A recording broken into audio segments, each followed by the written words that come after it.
হয়েছে মক্কায় হিজরত করিয়া গেলাম মদিনায়। মারহাবা মারহাবা ধ্বনি উঠিল, মারহাবা লো আপনি যে পিয়ারা হায়াতুন নবী।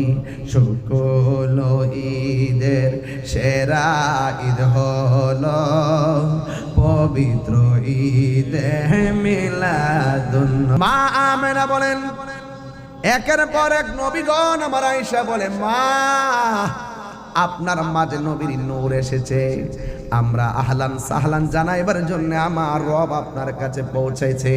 এর দ্বারা প্রমাণ হয়ে যায় মা আমেনার গর্ভে আসার আগেই আর দুনিয়াতে আসার আগেই আমার নবীর মিলাদ